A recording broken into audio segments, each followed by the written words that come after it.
Recently announced India, Middle East, Europe economic corridor is a strategic and economic game changer for India and others. इसने Africa की market capture कर दी। उन्होंने कहा China अगर 100 रुपए का देता है हम आपको 50 रुपए का देंगे। दो अरब की मार्केट कैप्चर कर गए वो। देखे ना, आप मेरी बात तो सुनिए, इकोनॉमिकली देखना पड़ रहा है। हमारे दोस्त वगैरह कोई बेकार के, हमें जहां फायदा होगा हम वहां जाएंगे। विकसित भारत के 4 स्तंभ युवा, गरीब, महिला और किसान सभी को एम्पावर करेगा। The corridor, and I quote, will become the basis of world trade for hundreds of years to come. History will remember that this corridor was initiated on Indian soil, and amenities will be taken up on our islands, including Lakshadweep. जय हिंद दोस्तों। वित्त मंत्री निर्मला सीतारमण ने वित्तीय वर्ष 2024-25 का budget संसद में पेश किया है। निर्मला सीतारमण ने विश्वास दिलाया कि साल 2047 तक भारत एक विकसित राज्य बन जाएगा। 2013 में से लेकर 2018 तक देखे, ग्रेट रिकॉर्ड हुआ है पूरी दुनिया में। नंबर 1 पे आ गए थे। कैसे तरक्की कर रहा है पाकिस्तान? नंबर 1 पे आ गए थे। हाँ जी, आ रहा था क्योंकि वो हमारी लोगों की गलतियां हैं। कर्जा कब लेना बंद करेंगे? आहिस्ता बोलो, कर्जा कब लेना बंद करेंगे? अभी सऊदी अरेबिया आपको पता है, अपनी आर्मी उन्होंने इंडिया भेजी और वहाँ पे वो मिलिट्री प्रैक्टिस कर रहे हैं। चलती हैं, मिलिट्री प्रैक्टिस चल रही है, सारे मुल्क करते हैं, एक दूसरे के पास जाते हैं। कहने का मकसद है वो अपने लिए अपना तलक बेहतर कर रहे हैं। पाकिस्तान का वो खुद पाकिस्तान डायरेक्ट उनको किसी को मना नहीं कर सकता, किसी को मुल्क। रिलेशन बेहतर होने चाहिए हमें, मतलब कि जो हमारा ये है सब कुछ इनकम ये वो सब कुछ उनसे बेहतर होगी। ठीक है, जो चीज हमें उधर से जाके मिलनी है वहाँ से फिर इधर आनी है, उन पे कितना टैक्स होगा? अगर वही चीज इधर से बाई आती है तो वो मसला ही नहीं है। वो चलगोजा है हमारा, बलूचिस्तान में पैदा होता है। सारे का सारा चलगोजा उठा लिया किसने? चाइना ने। Made in China. 2 Arab dollar की हमारी एक्सपोर्ट है चलगोजे की। चाइना ले गया। Made in China, made in India. Rice हमारा मेड इन इंडिया। नहीं भाई, राइस नहीं हमारा मेड इन इंडिया होता।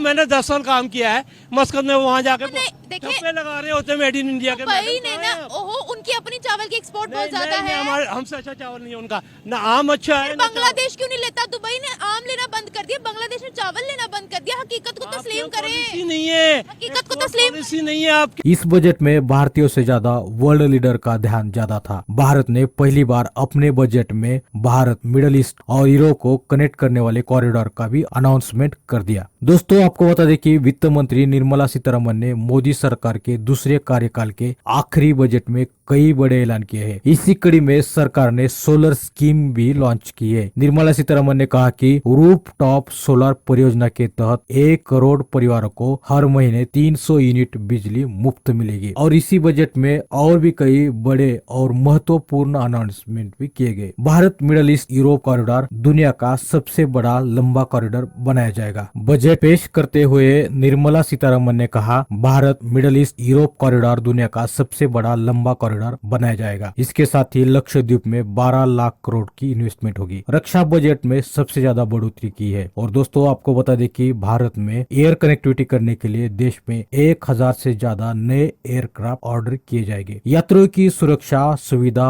आराम के लिए 40,000 सामान्य रेलवे बोगियों को वंदे भारत मानकों में परिवर्तित किया जाएगा। 3 नए रेलवे कॉरिडोर बनाए जाएंगे। तो बहुत ज्यादा हमारा तो लेकिन साथ है, हमारा तो बाई ट्रेवल आना है, उनका वहाँ से बाई एयर आना है। ठीक है, वहाँ से शिप के जरिए कितने टैक्स बढ़ते हैं। ये गरीब आवाम इसीलिए दिन ब दिन नीचे जाती जा रही है। किसी को इंडिया से कोई लड़ाई है आपकी? बिल्कुल है, इंडिया से लड़ाई है। किस चीज की लड़ाई इनसे पूछे?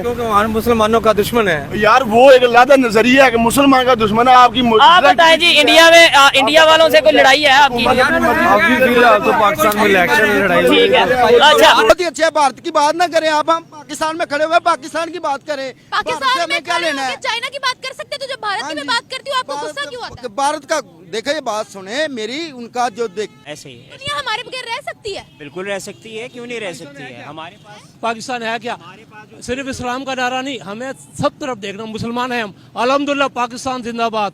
हम अपनी नमाजों को बेटे, हमारे पेट में रोटी भी नहीं होगी, नमाज पढ़ेंगे हम। मैडम ये देखें, इस्लाम है, ये इस्लाम है। इस्लाम के नाम पे बना था और इस्लाम के नाम में बड़ी ताकत है। लेकिन आप लड़की है ना, आप क्या चीज ऐसी चीज नहीं आपके पास होगी कि जो आप उनके कोई गरीब लोग ऐसे हैं जो हमारे से जो बहुत ही ज्यादा गरीब है। आप ये देखें, इसमें लड़की वाला फैक्टर कहाँ से आया? सारी हर तरह का आ जाता है। हमारी औरतें ठीक है घर में बैठ कर खाती हैं, उनकी औरतें कुछ इलाके में ऐसे हैं बहुत सारे ही।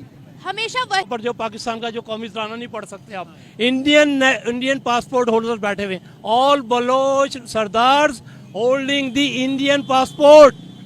Do you know that? No. आपको सच नहीं कहूँ तो गर्दन काट दें यहीं खड़ी, यही फांसी लटका दे मुझे अगर गलत बोल रहा हूँ मैं। बात यह है कि कुछ चीजें ऐसी होती हैं जो रिव्यूज के लिए होनी चाहिए, वो रिव्यूज के लिए होनी चाहिए। लेकिन हमें सुबह से शाम कर रहे हैं, सुबह नहीं, कश्मीर में मुसलमानों को मार रहे हैं, यहाँ पे आपस में नहीं। मिल रहा देखें, मंदिर बनाना एक मुसलमान के लिए जायज है कहीं भी कि आप जाके मंदिर बना के दो, उनको नहीं छेड़ना, आप उनको कुछ कह नहीं सकते, फोर्स नहीं कर सकते, लेकिन उनको खुद जगह देना वो सही बात है। भाई बात सुने, नहीं वो सही बात है। अगर टीएलपी वालों ने अगर उनके खिलाफ बात की तो वहाँ पे सीधी फायर मारेगी उनको, वो ठीक था। ठीक है, ये गवर्नमेंट ने फिर करतारपुर क्यों बनाया? किसने पीटीआई ने बनाया? किसने भी इमरान खान ने बनवाया है ना, और किसने बनवाया? ठीक है, आपके ख्याल से पाकिस्तान में सिर्फ मस्जिदें होनी चाहिए? नहीं, मजीद जगह तो नहीं ना देनी चाहिए आपको। नहीं, तो आप क्या चाहते हो कि सऊदीया की तरह आप भी मंदिर बना दो, वहाँ पे इफ्तिताह करो? अच्छा, वो सऊदी ठीक अरेबिया है। ने जो मंदिर नहीं, बना वो दिया ठीक है। मेरे- जैसे अभी आप शेखों की बात कर रहे वो ठीक है। नहीं, अभी मैं आप तो- अभी आप उनको कह रहे थे वो गलत है। भाई, अगर मेरी बात पाकिस्तान में सुने। वो चीज हो रही है आपको मना कर रहे हैं, आप कह रहे हैं वो ठीक है। नहीं, उन्हीं को वो आके सपोर्ट करता है, फिर हमें क्यों नहीं सल्यूट करते जो बाइडेन? नहीं करता। हम लोग तो नहीं कर रहे, हमारे लिए तो जिस बंदे ने कहा था उसको आपने अंदर कर दिया। देखिए, अगर हम भारत की बात करते हैं ना, अमेरिका के साथ उनका बिजनेस हो रहा है, वो कोई लोन नहीं लेते हैं उनसे, और वो कोई काने नहीं है उनके। अब देखे ना, रशिया से सस्ता ऑयल लेना था ना, तो सैंक्शंस लगा दी अमेरिका ने, जो पूरी दुनिया का सरकार बना फिरता है। लेकिन भारत ने उनकी सैंक्शंस को तोड़ते हुए अपनी आवाम के लिए सस्ता तेल लिया, हम नहीं ले पाए। नहीं ले पाए, वो इसीलिए नहीं ले पाए कि हम अपने साथ, अपने मुल्क के साथ सिंसियर होंगे तो कुछ करेंगे ना। हम लोग अपने मुल्क के साथ सिंसियर हो तो कहाँ ये बिजली के बिल चले गए हैं, आप खुद देख लें। एक नॉर्मल बंदा बेचारा कैसे बिजली के, और बच्चों को पढ़ाए ना पढ़ाए। और कैसे चापलूस है वो अमेरिका? चापलूस तो, और इस तरह इनकी तो बहुत सारे मामला इस तरह के हैं। वो अभी और जो है वो यूरोपियन यूनियन के साथ मिलके मजीद जो है ना वो अपने कारोबार को और अपनी जो इकोनॉमिक्स को बढ़ा रहा है। चापलूसी है, ये चापलूसी है उसकी। चापलूसी कैसी? अपने आप को खुद मुख्तार करना, अपने बिजनेस को फैलाना, ये चापलूसी है। हाँ जी, ये चापलूसी इस तरीके से है ना कि वो उनकी जब आप हाँ में लाएंगे और आप जब उनको ये कहेंगे कि जनाब हम आपके साथ काम हैं, हम आपके साथ चलने के लिए तैयार हैं, अब हमें काम करें, बाकी औरों को छोड़ दें, हमारे साथ काम करें। चापलूसी नहीं है, ये तो ऑर्डर देना है। अरे वो यही तो बात है, आपको बता रहे हैं कि जो इंडिया जो है वो इसलिए उनको गिरेबान से पकड़ सकता है कि वो इस वक्त उनकी वहाँ पे लीडरशिप चल रही है। इनकी डेमोक्रेसी सबसे बड़ी वो है, एशिया की डेमोक्रेसी है, सो कॉल्ड सही।